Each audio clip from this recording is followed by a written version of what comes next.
This reading is from Affirmations for Self-Healing by Swami Kriyananda, entitled Security.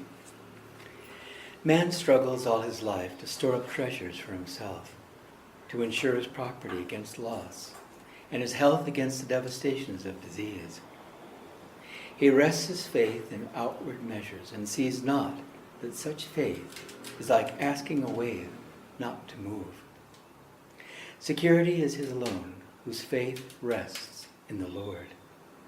Most practical of men is he who offers his life to God, praying, "My safety is thy responsibility, Lord." This does not mean we should not be conscientious, but after doing our very best, we should leave the worrying to God. And let's affirm together, I live in the fortress of God's inner presence. I live in the fortress of God's inner presence. Nothing and no one can Can break through these walls and harm me. break through these walls and harm me. I live in the fortress of God's inner presence. I live in the fortress of God's inner presence. Nothing and no one Nothing and no one can break through these walls and harm me. can break through these walls and harm And a me. little quieter, I live in the fortress of God's inner presence. Nothing and no one can break through these walls and harm me. And whispering, I live in the fortress of God's inner presence. Nothing and no one can break through these walls and harm me. And silently, I live in the fortress of God's inner presence. Nothing and no one can break through these walls and harm me. And please pray silently with me. I accept whatever comes, Lord, as coming from thy hands. I know that it comes in blessing, for I am thine, as thou art ever mine.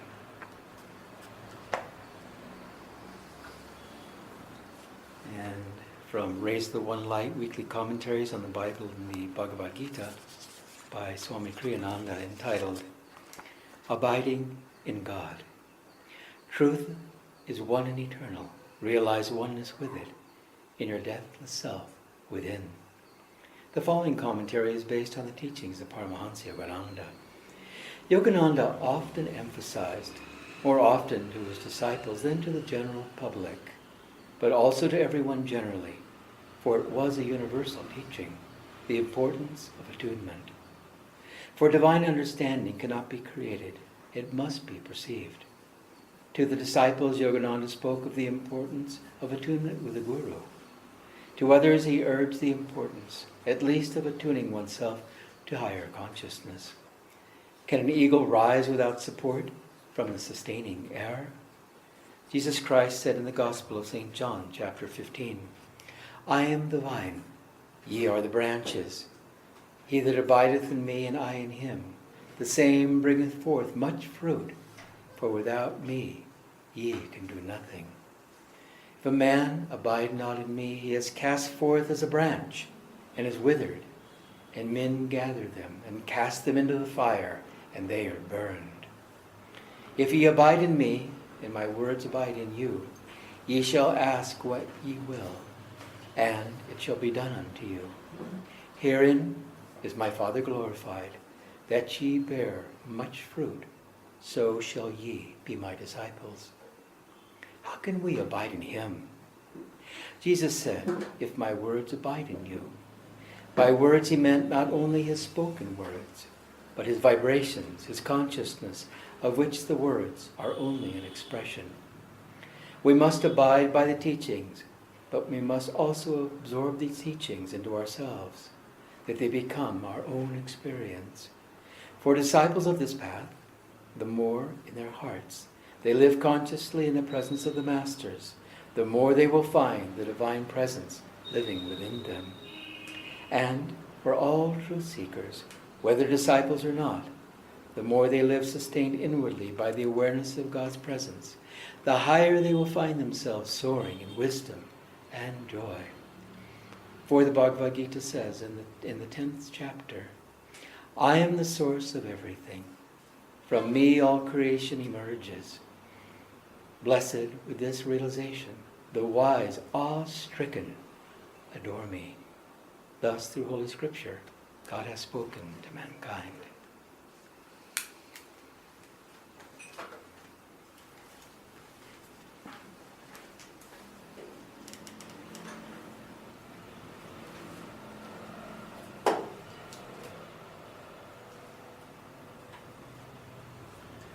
Good morning, everyone, and welcome to our Sunday Satsang. This is a reading from Whispers from Eternity, a book of poems and prayers by Paramahansa Yogananda. And this is entitled, Satisfy My Soul Hunger. O all-pervading Spirit, the breeze of thy inspiration has removed every cloud from my heart. The firmament of my mind is now clear. Purified, I behold only thee everywhere. The sunshine of thy joy spreads rapidly to the farthest shores of my being. After long ages of hunger, I feed on thy light.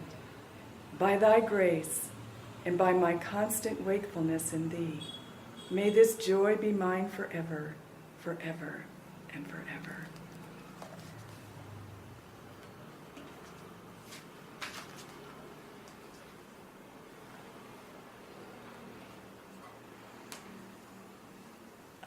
Many years ago, Yogananda, in the early 20s, was sitting in his school that he had created in Ranchi, India. And all of a sudden, he had a vision. And he had a vision of souls, bright souls, that were calling to him. And he realized in that moment, as he was teaching the children during this vision, that those souls were from America. And he said to himself, I must go to America. These are potential saints waiting to be awakened in God. I must go. And in that very moment, he got up from his classroom in Ranchi, India. And he started with the process of going to America and spreading his guru's work in that country.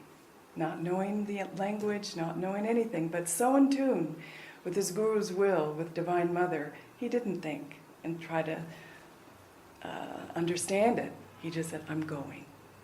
And so he did go. And there were potential saints.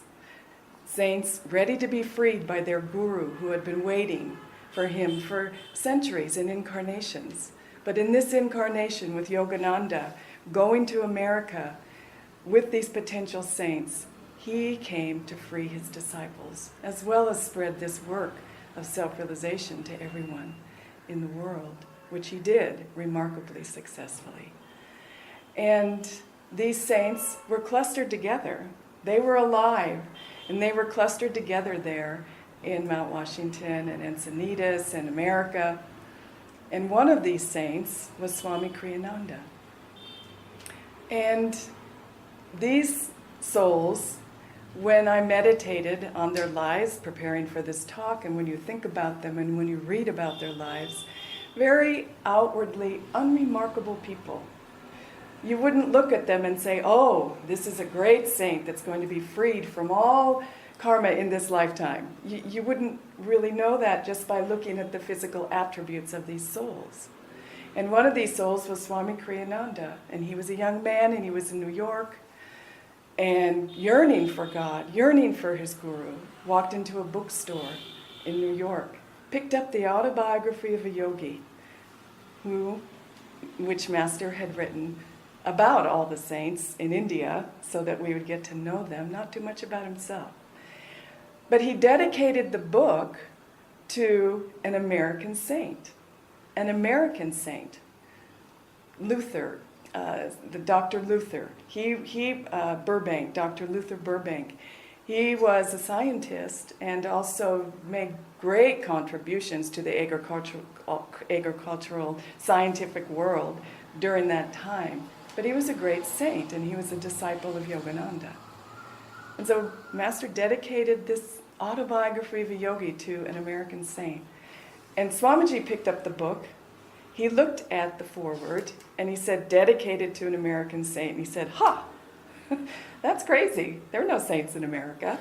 This is the land of materialism. How could there be saints in America? He immediately dismissed the book and he put it back, although he was very drawn to that book and very drawn to that picture on the cover. So he turned around and he walked back out of the store, down the street, and there was this great force that took over him. And he couldn't walk forward anymore. So he turned back to the store and he knew he had to buy that book. So he went back and he ignored the American saint part, picked up the book and bought it. In 3 days, he was sitting at his guru's feet in Los Angeles, asking if he could be his disciple. In 3 days. And that was, I always think that these saints come in together to really magnetize this world. And when he went to his guru, when he finally saw him, the first person, he knocked on the door, the very first person that he saw was this little lady, and her name was Sister Gyanamata. She was Master's foremost woman disciple. She was to be freed in that lifetime, in this lifetime. But she looked like a little old lady. She looked like a housekeeper. So Swami didn't know, and so he was very proud. He was a young disciple. He didn't know. He didn't know about saints. He didn't know about anything. So he didn't give her the respect that she deserved as a great soul of God. And he said, I want to see the Master. When can I see him? And she said, well, it will take you about 4 years if you haven't read the lessons. You can get an apartment in the hills nearby and study. And maybe in 4 years you can meet the Master. Well, Swami was devastated. He'd come all the way from New York in 3 days. He did not want to wait for 4 years. So he said, well, where is he? And she said, well, he is teaching in the Hollywood church down the road. And so he left. But she was very kind and very dignified and very refined. And so he's sitting on the bus, going on his way to meet his guru. And he started reflecting. He closed his eyes, and he was just desperate. Please accept me. I can't wait 4 years. And then he had a vision or an experience of Sister Gyanamata, and her face was right there. She was radiant, and her eyes were so distant and so kind and so loving. And he realized what a mistake he had made. He realized it. And he mentally apologized to her and said, I am so sorry.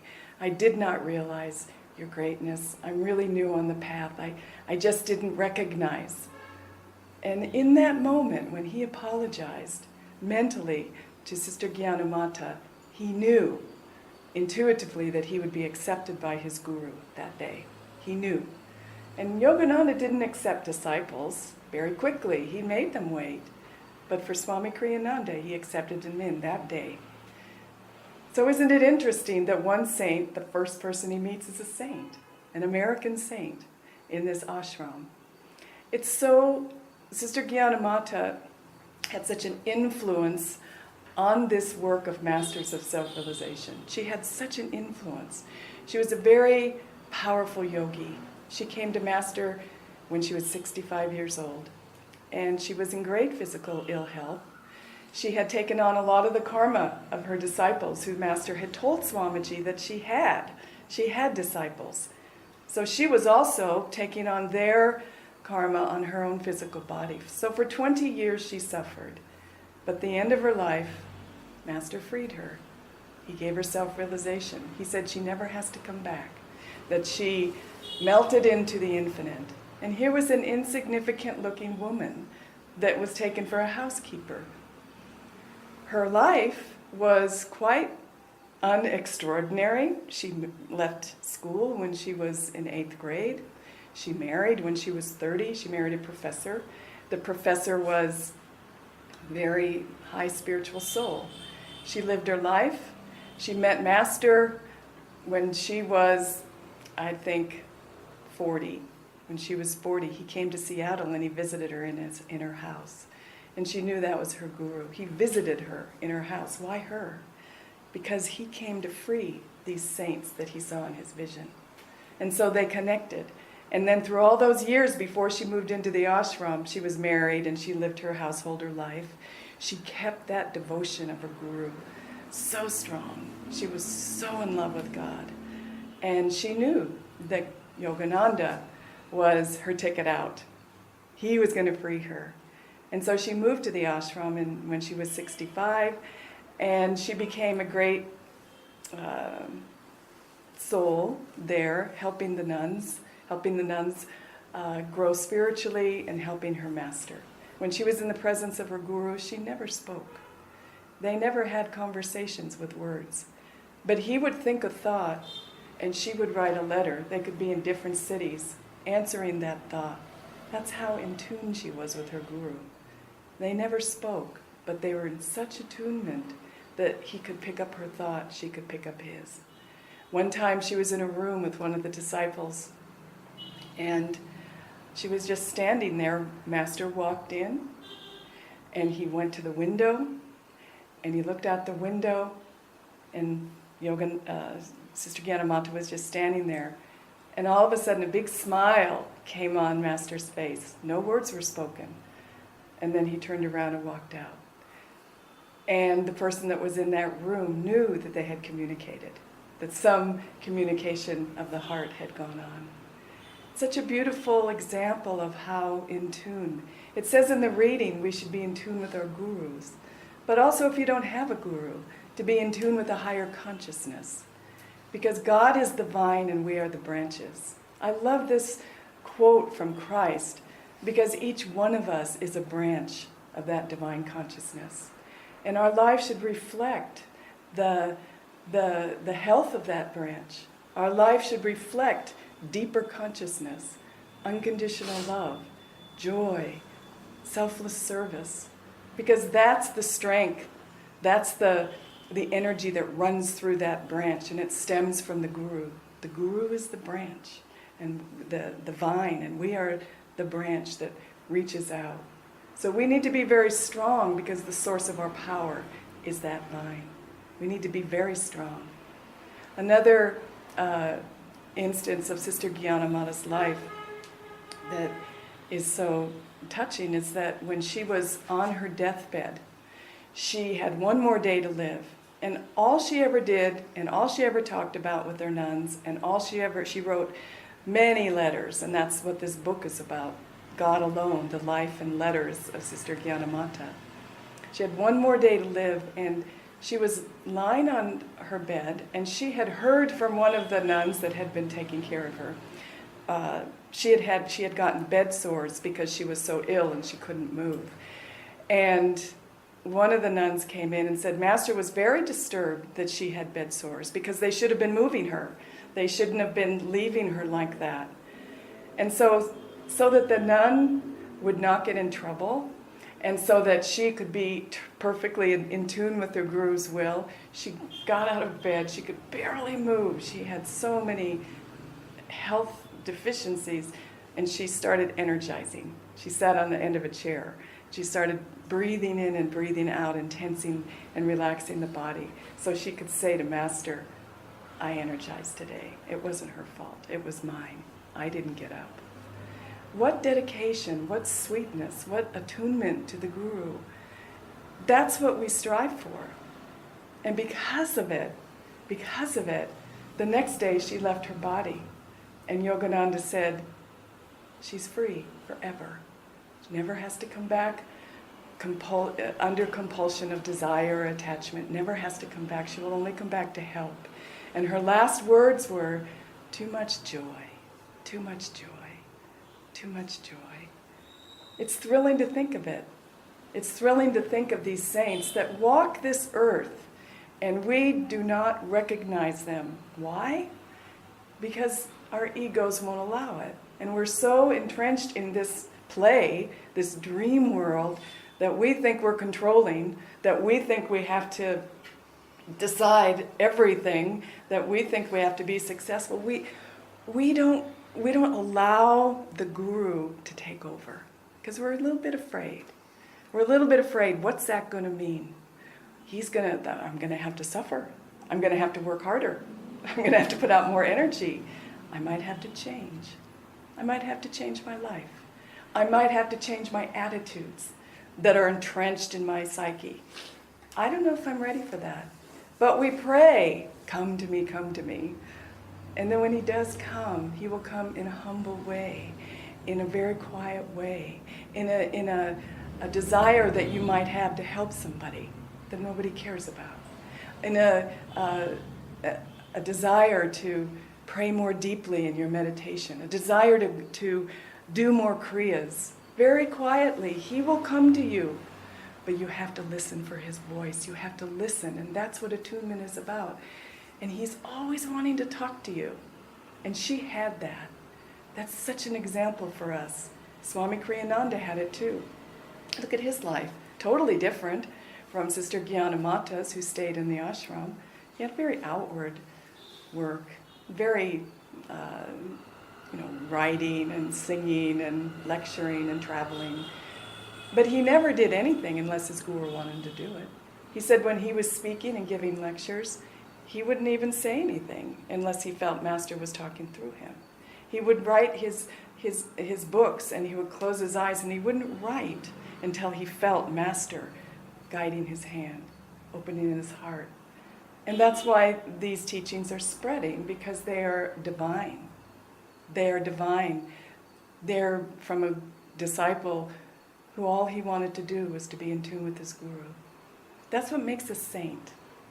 That's what makes a saint. And this vision of saints that Yogananda saw, there were so many, but another one was Sister Durga Mata.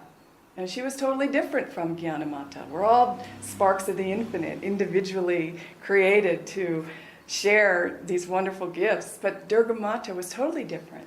She's very strong. She came to Master in the early days, very kind of bossy and in charge, and she walked like a man, and Master said she had been a man in the last lifetime, but she was going to be a woman in the next lifetime and be with Swami's Master in the Himalayas. But the last lifetime she was a man, and she was a little, people were sort of put off by her because she was so strong.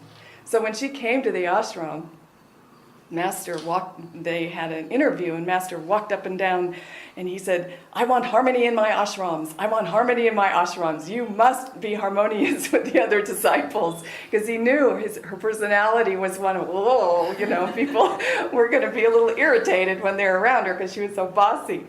She said, yes, Master. And I'm sure they had many instances, but she was a great saint. And, she lasted a very long time. Very long time. And I believe Haridas and some of the monks met her at Mount Washington, and she did a kriya, and you could see her feel the power coming through her.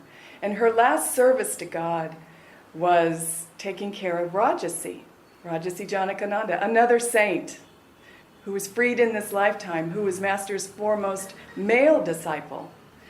She took care of him. He had a brain tumor after Master died. And so for 3 years, she just took care of him, fed him, make sure that he got to his hospital appointments, took him to his surgeries, cleaned his house. She was the one that was so close to him and helped him go into the other world. What a responsibility, but what a blessing. What a blessing. And she could do it because she was so strong. It takes great inner strength to follow the Guru's will. Great inner strength. It's not, la-di-da, and, let's put flowers on the picture and that's all I'll do for the rest of my life. He's going to ask you to do things that are not so easy, but will free you. Will free you from all those habits that are keeping you from knowing who you really are. That's what self-realization is about. And so you don't have to think about your faults. You don't have to think about your personality. You have to tune yourself to the Guru. If you attune yourself deeply to the Guru's will for you, he told Swamiji, when he became his disciple, he said, well, will you obey me unconditionally? And Swami said, whoa, I've never said that to anybody before. What if I think you're wrong? Yogananda said, I will never ask you to do anything that God does not ask me to tell you. Never. And so the trust in the Guru is so important. He came to free us. There's another beautiful saint in the ashram with Master. She never lived in the ashram, but she started a center in Northern California. Her name was Kamala. She was very close to Master. Master said she would be freed in this lifetime. And her service to the Guru was teaching and giving Kriya. She had an outer role. She wasn't a renunciate. She got married. And we were so blessed, Haridas and I and others from Ananda, and our daughter Rose, because we met her. And so sweet, just an angelic face. We met her at the end of her life. She was in her 80s. So spiritual. You just wanted to be next to her. You just felt comforted. You just felt secure in yourself. And finally, she got to be so that she had to go to a hospital, an old folks home. I don't know what you call them, convalescent hospitals in America.